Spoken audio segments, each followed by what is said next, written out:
Morning student, how are you all? I think you all are fit and fine. Yes, today is our SS subjects.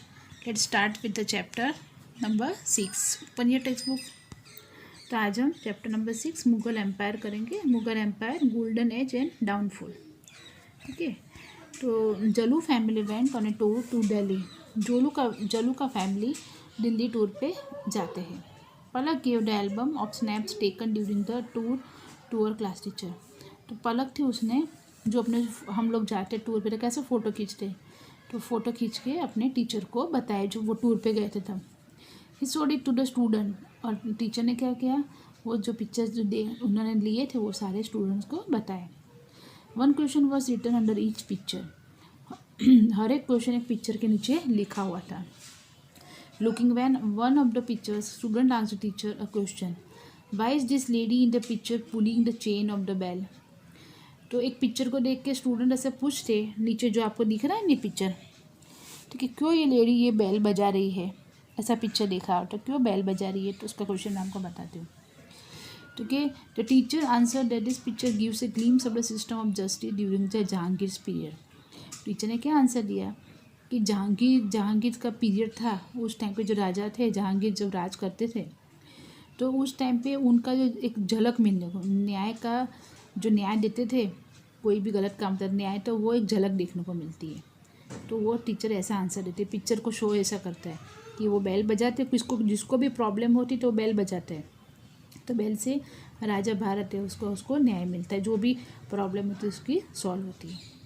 Will get information about different Mughal rulers today. तो हमको ये lesson के जरिए अलग अलग different जो rulers हैं Mughal ruler के टाइम पे हमको उसके बारे में पढ़ेंगे.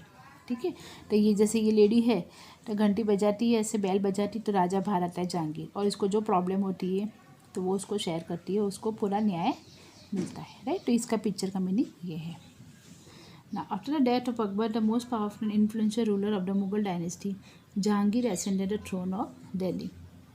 के अकबर के मरने के बाद the most powerful and ruler of the Mughal dynasty, जो उनके जो बेटे थे जहांगीर, वो उनकी गादी पे आए. वो कैसे थे, मोस्ट पावरफुल और प्रभावशाली राजा थे जो दिल्ली की गद्दी पे अकबर के जाने के बाद आए. तो Mughal kingdom was extended far and wide during this his period. जब जहांगीर राजा राज करते थे मुगल के टाइम पे, तो उन्होंने काफ़ी अपना राज्य किंगडम फैला हुआ था. एक्सटेंडेड फार, दूर दूर तक और ज़्यादा फैला हुआ रखा था. There was peace in the city. उनके स्टेट में शांति रहती थी. After him during Shah Jahan's reign many monument were built. उसके बाद जहांगीर के बाद कौन आया उनकी गादी पे, शाहजहां. तो उन्होंने मॉन्यूमेंट में ऐतिहासिक बिल्डिंगें जो होती वो काफ़ी मॉन्यूमेंट्स उन्होंने बनवाए उनके टाइम पे, शाहजहां के टाइम पे. Many of these were world famous and monuments on parallel magnificence. ये जो उन्होंने जो बिल्डिंग बनाए वर्ल्ड फेमस थी. आज भी वर्ल्ड में आपको इसके बारे में सुनने को मिलता है. और ऑन पैरेलल मैग्निफिकेंस मतलब खूबसूरत बिल्डिंग थी. जैसे ताजमहल का नाम सुनते ही सभी को वर्ल्ड, ऑल ओवर वर्ल्ड के मालूम पड़ा कि फेमस बिल्डिंग है ना, इस तरह से. During his reign the Mughal dynasty was stabilize. उनके टाइम पे मुगल डायनेस्टी एकदम स्टेबल हो गई थी, मतलब ठीक अच्छे से चल रही थी. Later on during Aurangzeb rule the empire extended but it led to the fall of the empire too. Shahjahan के बाद कौन आए, औरंगजेब आए. औरंगजेब के टाइम पे भी अच्छा खासा एम्पायर चलता रहा. उन्होंने अच्छा एक्सटेंड किया, लेकिन उनके टाइम वो एम्पायर उनका फॉल मतलब गिर गया, मतलब उनके बाद उसका एंड हो गया. Let us learn about some major incident that occur during Jahangir, Shahjahan and Aurangzeb period. चलो हम देखते हैं कौन कौन से मेजर इंसिडेंट है ड्यूरिंग दिस जहांगीर, शाहजहां और औरंगजेब के टाइम पर. ठीक है. Now turn the page. पहले पढ़ेंगे हम जहांगीर जो है उनका टाइम कौन सा, 1605 टू 1627. इस टाइम के पीरियड वो थे यहाँ पे. After the demise of Akbar his son Salim assumed the name of Jahangir, conqueror of the world and ascended throne in 1605 CE. ठीक है. डिमाइस मतलब मर जाने के बाद, अकबर के मर जाने के बाद उनके जो बेटे थे सलीम ने अपना नाम क्या रख दिया था, जहांगीर मतलब दुनिया में राज करने वाला, कॉन्क्वेरर ऑफ द वर्ल्ड, दुनिया में राज करने वाला. एंड असेंडेड, उन्होंने गादी संभाली. ठीक है. किसने, जहांगीर ने. उन्होंने अपना नाम किस में से चेंज किया था, सलीम में से जहांगीर रख दिया था। Prince Khusro revolted against him and so Jahangir imprison him. Prince Khusro जो उनके बेटे थे, उन्होंने उनके सामने बगावत की, अपने पिता के सामने, जहांगीर के सामने, इसलिए उन्होंने उनको जेल में डाल दिया। किसको? खुसरो को। किसने डाला? जहांगीर ने। ठीक है। Jahangir accuse Sikh Guru Arjun Singh of helping Khusro and so sentence him to death. Jahangir ने सिख गुरु अर्जुन सिंह जो थे, उनको फांसी की सज़ा दे दी, क्योंकि वो खुसरो को मदद कर रहे थे। ठीक है, इसलिए इन्होंने इनको फांसी की सज़ा दे दी। ड्यूरिंग जहांगीर्स रेन, जहांगीर के टाइम पे Hawking and Thomas Roe visited India as representative of the king of England and sought permission to trade in Delhi in India. कि जहांगीर के टाइम पे हॉकिंग और थॉमस रॉय थे, जो इंग्लैंड के रिप्रेजेंटेटिव बन के आए थे, इंडिया में आए थे, तो वो आए थे और उन्होंने परमिशन ली कि हमको इंडिया में से व्यापार करना है। Jahangir's wife Nur Jahan was very beautiful and ambitious. Jahangir की जो वाइफ थी, कौन थी? नूरजहां। वो बहुत ब्यूटीफुल थी, मतलब सुंदर थी और महत्वाकांक्षी थी। Most of the administrative work of the empire was handed by her. इतनी टैलेंटेड थी कि वो वहाँ का एडमिनिस्ट्रेटिव वर्क भी वो काफ़ी कुछ संभालती थी। कौन? जहांगीर की वाइफ नूरजहां। राइट नाउ अब अभी हमने पढ़ा जहांगीर के बारे में, अब पढ़ेंगे शाहजहां। शाहजहां कौन से टाइम पे थे? 1627 to 1658।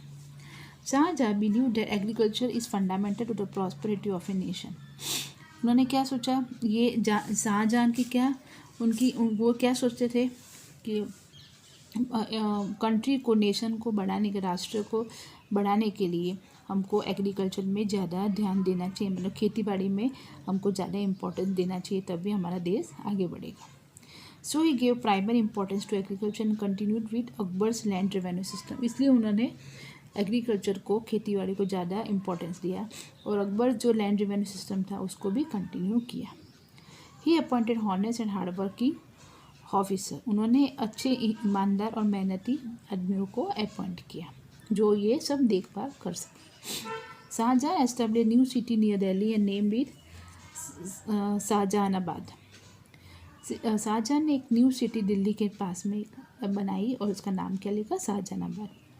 ये कंस्ट्रक्ट मैनी ग्रांड बिल्डिंग्स, उन्होंने बड़ी बड़ी ग्रांड बिल्डिंग, बड़ी बड़ी बिल्डिंग के वहाँ पे बनाई। In comparison to others, the Mughal empire's income revenue was more during the Shah Jahan's reign. ऐसे तो बहुत मुगल एम्पायर के टाइम पे, लेकिन सबसे ज़्यादा जो बिल्डिंगें बनाई, मॉन्यूमेंट्स, वो कौन थे? किसके टाइम पे बनी? ड्यूरिंग शाहजहां के टाइम पे। और ज़्यादा पैसा भी इनके टाइम में इकट्ठा हुआ है as compare to the others. Shahjahan constructed world famous monument like Taj Mahal, Diwane Aam, दीवाने खास, इन द रेड फोर्ट, रंग महल, Moti Masjid and Jama Masjid of Delhi etcetera. Shahjahan ने वर्ल्ड फेमस ऐतिहासिक बिल्डिंगें बनाई हैं, जैसे कि ताजमहल सब जगह फेमस है। कहीं पर भी वर्ल्ड में चले जाओ तो कोई भी आता है तो ये ताजमहल पहले देखता है। दीवाने आम, ये भी एक जगह है, दीवाने खास, इन द रेड फोर्ट, रंग महल, मोती मस्जिद, जामा मस्जिद ऑफ दिल्ली एक्सेट्रा। उसके बाद है औरंगजेब और इन्होंने इसके शाहजहां के बाद थे औरंगजेब। उनका टाइम पीरियड क्या था? 1658 to 1705। ठीक है। Aurangzeb's memory was extraordinary sharp. उनकी जो मेमोरी थी, याददाश्त थी, वो एकदम शार्प थी, उनको बहुत कुछ याद रहता था। He was well versed in the Arabic and Persian languages and had studied the Quran Sharif in detail. Well verse मतलब महारथी थे, अरबिक और पर्शियन लैंग्वेज में वो एक महारथी थे और उन्होंने कुरान शरीफ डिटेल में पढ़ी थी उन्होंने।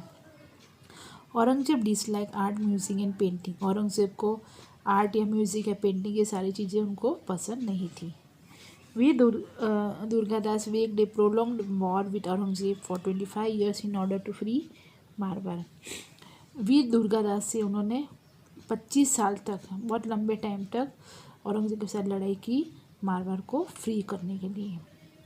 Aurangzeb also fought against the Siya states of Bijapur and Golconda in the south for 25 years। Same way Aurangzeb ने भी साउथ में सिला स्टेट्स, बीजापुर के साथ भी 25 साल तक उन्होंने भी लड़ाई चालू रखी।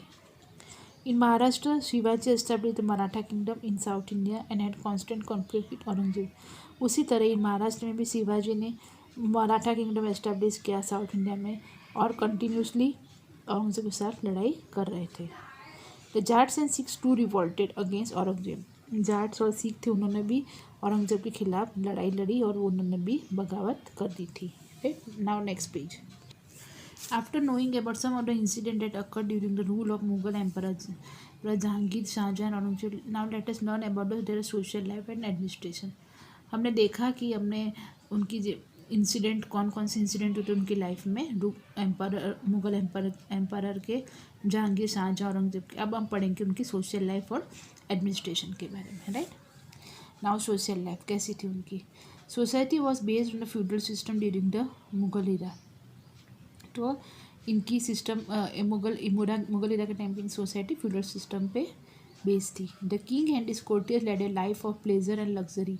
जो राजा थे और उनके जो दरबारी थे वो अच्छी सी लाइफ जीते थे, मतलब किसको कोई जात का टेंशन नहीं था।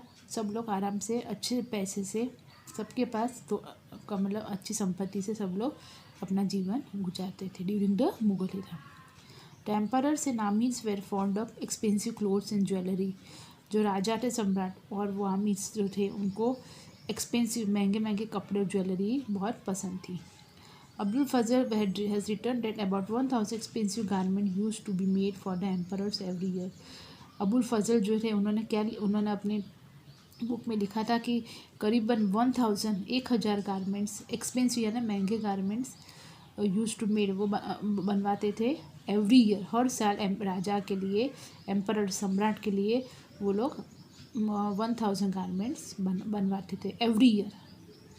During this time, Gujarati traders conducted business on large scale and large volume of goods were imported and exported from the ports of Gujarat। इसी टाइम पे गुजराती जो व्यापारी थे वो भी बड़े पैमाने पे उनका बिजनेस करते थे और सामान को इम्पोर्टेड एक्सपोर्ट करते थे from the ports of Gujarat. Festivals were celebrated with lot of pomp and grandeur. उनकी जो फेस्टिवल जो फेस्टिवल रहते उनको भी अच्छे से सेलिब्रेट करते थे भव्य रूप से वो लोग ड्यूरिंग द मतलब Mughal era. During the Jahangir reign Dussehra was celebrated in the grand manner. Jahangir के टाइम पे दशहरा को बहुत बड़ी तरीके से मनाया जाता था। Foreigners did not have the right to take away the wealth from India. Foreigners के पास ये राइट नहीं था कि वो जो इंडिया की संपत्ति थी उसको इंडिया के बाहर लेके जाए, मैंने हिम्मत भी नहीं थी और उनको राइट भी नहीं था। Okay, economic condition. We can know about the economic condition prevalent during the Mughal era from Abdul Fazl's book. हमको इसकी आर्थिक कंडीशन कैसी थी मुगल इरा के टाइम, वो कहाँ से हमको मिलती? अब्दुल फजल की बुक में से। At that time 55.5 ratal was equal to the 1 man. उस टाइम पे 55.5 एक यूनिट होता था और यूनिट्स ऑफ वेट वो इक्वल टू 1 मैन होता था। ठीक है। Shawls from Lahore, durries from Fatehpur Sikri, Lahore की शॉले, फतेहपुर सिकरी की durries, cotton cloth from Gujarat and Dhaka's muslin were very famous and popular product थी। Goods were exported and imported from Khambhat. Goods को, सामान को एक्सपोर्ट और इम्पोर्ट किया जाता था from Khambhat, Surat, Bharuch and many ports of Bengal. Villages were self reliant at that time. Villages जो गांव वाले थे वो मतलब अपने आप में निर्भर थे, मतलब अपना काम या जो भी कारोबार है अपना खुद से व्यापार जो खेतीबाड़ी जो भी संभाल लेते थे। Villages themselves produce most of the goods that they required. Villages को जो भी चीज़ की ज़रूरत थी वो अपने आप प्रोड्यूस कर लेते थे। फिर art and literature of the Mughal period. The Mughal rulers very fond of grand palace. जो मुगल रूलर्स थे उनको ग्रैंड बड़ी बड़ी बिल्डिंगों का बहुत कुछ शौक था। Hindu style of architecture decoration merge with Islamic style of constructing palaces and domes. वो लोग क्या करते थे, हिंदू स्टाइल का जो आर्किटेक्चर होता था वो डेकोरेशन उसको इस्लामिक स्टाइल में बना के पैलेसेस और डोम्स घुम्मट बनाते थे। Shahjahan built many renowned monuments is known as the constructor of palaces. Shahjahan थे उन्होंने बहुत सारी ऐतिहासिक बिल्डिंगें बनाई और इसलिए उनको क्या नाम दिया जाता है, constructor of palaces. He also patronise many artist and so encourage art. उन्होंने जो कलाकार थे उनको काफ़ी सपोर्ट भी किया और एनकरेज भी किया आर्ट को। Rajput rulers were very fond of paintings and so patronise the art of painting. Rajput राजाओं थे, उनको भी पेंटिंग का शौक था, उन्होंने भी उनको पेंटिंग वालों को उनको बहुत सपोर्ट किया जो उनके कलाकार थे। Jahangir too also fond of collecting painting. Jahangir को भी पेंटिंग कलेक्ट करने का बहुत शौक था। ओके देन, ये लेसन मैं यहाँ पे कंप्लीट करती हूँ। नेक्स्ट पेज से नेक्स्ट सेशन में करूँगी। Okay then, good bye.